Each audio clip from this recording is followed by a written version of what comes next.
अकाल मृत्यु क्यों होती है और उसके बाद उसकी आत्मा का क्या होता है। धरती पर जिस प्राणी ने जन्म लिया है उसकी मौत भी तय है। यह एक ऐसा सच है जिसे बदला नहीं जा सकता। हम सभी जानते हैं कि पृथ्वी लोक में प्राणियों की संख्या इतनी है कि हर दिन किसी न किसी की मृत्यु होती रहती है। जाहिर सी बात है कि हर मनुष्य को मोक्ष प्राप्त नहीं होता। इनमें से कुछ ऐसे भी होते हैं जिनकी आत्मा सदियों तक पृथ्वी लोक में ही रह जाती है। इसका कारण है उनकी अकाल मृत्यु हो जाती है। आपने कई बार देखा होगा कि आए दिन लोग सड़क दुर्घटना या फिर किसी आपदा का शिकार हो जाते हैं और अपनी जान गंवा बैठते हैं। ऐसी मौतों को धर्म शास्त्रों में अकाल मृत्यु कहा गया है। अकाल मृत्यु वह स्थिति है जब शरीर को नष्ट हो जाता है लेकिन आत्मा संसार में ही बनी रह जाती है। लेकिन सवाल यह उठता है कि आखिर ऐसा क्यों होता है। अकाल मृत्यु के पीछे क्या कारण होता है और उसके बाद आत्मा का क्या होता है। नमस्कार दोस्तों, एक बार फिर से हम हाजिर हैं आपके लिए एक रोचक विषय लेकर। देर ना करते हुए चलिए वीडियो शुरू करते हैं और जानते हैं अकाल मृत्यु के बारे में।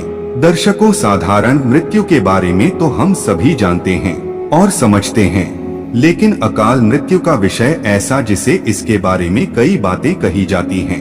गरुड़ पुराण के 7 अध्याय में लिखा गया है कि अगर कोई प्राणी भूख से तड़प कर मर जाता है या किसी हिंसा जानवर द्वारा मृत्यु हो जाती है या फिर जहरीला पदार्थ सेवन करने से या फिर पानी में डूबने से अगर किसी मनुष्य की मौत हो जाती है तो ऐसे मनुष्य को अकाल मृत्यु के श्रेणी में रखा जाता है।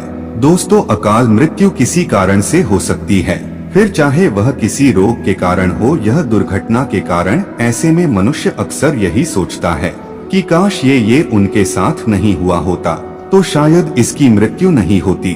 गरुड़ पुराण में विष्णु जी के वाहन गरुड़ राज ने श्री हरि से यह प्रश्न पूछा था कि जब वेदों में मनुष्य की उम्र 100 साल निश्चित की गई है तो उनकी अकाल मृत्यु क्यों हो जाती है। इस सवाल के उत्तर में श्री हरि तर्क देते हैं कि यह सच है, वेदों में मनुष्य की उम्र 100 साल निर्धारित की गई है, परंतु इसमें दुष्कर्म को नहीं मिलाया गया है। यानी हर इंसान की मृत्यु तभी होती है जब उसके पास धर्म कार्यों के लिए शक्ति नहीं होती है या फिर उसका शरीर उसे धर्म कार्य करने की इजाजत नहीं देता। इसके अलावा जब कोई इंसान अपनी इच्छा से धर्म कार्यों को त्याग देता है तो पृथ्वी पर उसके जीवन की अवधि कम होती जाती है। देखा जाए तो हर इंसान का कर्म होता है, उसका धर्म होता है। ऐसे में इंसान की मृत्यु तब होती है जब उसके पास अपने इन कर्मों को निभाने की शक्ति यह इच्छा नहीं होती। इंसान की उम्र भले ही 100 साल हो, लेकिन अपने कर्मों के जरिए वह अपनी उम्र को खुद ही नष्ट करता चला जाता है। वेदों का ज्ञान न होने से मनुष्य जान ही नहीं पाता कि वह कब कुकर्म करता जाता है। अब बात आती है कि अकाल मृत्यु के बाद आत्मा का क्या होता है। गरुड़ पुराण में आगे विष्णु जी यह भी कहते हैं कि मनुष्य के जीवन के 7 चक्र निश्चित है। ऐसे में अकाल मृत्यु को प्राप्त होने वाले जो मनुष्य इस चक्र को पूरा नहीं कर पाते उसे मृत्यु के बाद भी कई प्रकार के कष्ट भोगने पड़ते हैं। दरअसल अचानक ही मृत्यु होने की वजह से मनुष्य की इच्छा, कामना और तृष्णा बनी रहती है जो कभी पूरी नहीं हो पाती। ऐसे में शरीर तो नष्ट हो जाता है लेकिन आत्मा का मोह नहीं छोड़ता। इस स्थिति में अकाल मृत्यु वाली आत्माएं अपने परिजनों यह जीवित लोगों को भ्रष्ट पहुंचाती है और अपनी मनोकामनाएं पूरी करने का भी प्रयास करती है। गरुड़ पुराण में बताया गया है कि प्राकृतिक मौत से मरने वाले मनुष्य को 3, 10, 13 या 40 दिन में दूसरा शरीर प्राप्त हो जाता है, जबकि अकाल मृत्यु व्यक्ति भूत, प्रेत, पिशाच, कुष्मांडा, ब्रह्म, राक्षस, बेताल और छत्रपाल योनि में भटकता रहता है। उनकी आत्मा को आसानी से शांति नहीं मिलती। आपको बता दें कि अकाल मृत्यु में आत्महत्या को सबसे निचले दर्जे पर रखा जाता है।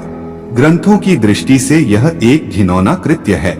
भगवान विष्णु जी ने गरुड़ पुराण में इसे ईश्वर का निरादर और अपमान कहा है।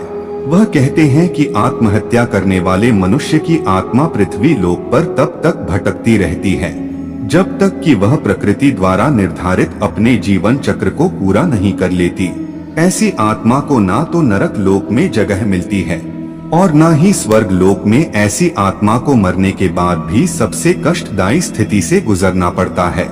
यह आत्माएं अपनी तमाम इच्छाओं की पूर्ति के लिए अंधकार में तब तक भटकती रहती हैं, जब तक कि उनका जीवन चक्र पूरा नहीं हो जाता। आत्महत्या करने वाली आत्माओं कष्ट को तो नहीं कम किया जा सकता, लेकिन गरुड़ पुराण में अकाल मृत्यु को प्राप्त मनुष्य की आत्मा की शांति के कई मार्ग बताए गए हैं। भगवान विष्णु बताते हैं कि मनुष्य परिजनों को नदी या तालाब में तर्पण करना चाहिए। साथ ही मृत आत्मा की इच्छा की पूर्ति के लिए पिंडदान और दान पुण्य जैसे सत्कर्म करने चाहिए, ताकि उनकी आत्मा को जल्द ही मुक्ति मिल सके। यह सत्कर्म कम से कम 3 से 4 वर्षों तक करना चाहिए, तब जाकर कहीं अकाल मृत आत्मा को मुक्ति मिल पाती है और उनके नए जीवन की शुरुआत होती है। तो दोस्तों, आज का यह विषय यहीं पर समाप्त होता है। यह वीडियो अच्छा लगा हो तो इसे लाइक करें और चैनल को भी सब्सक्राइब करें।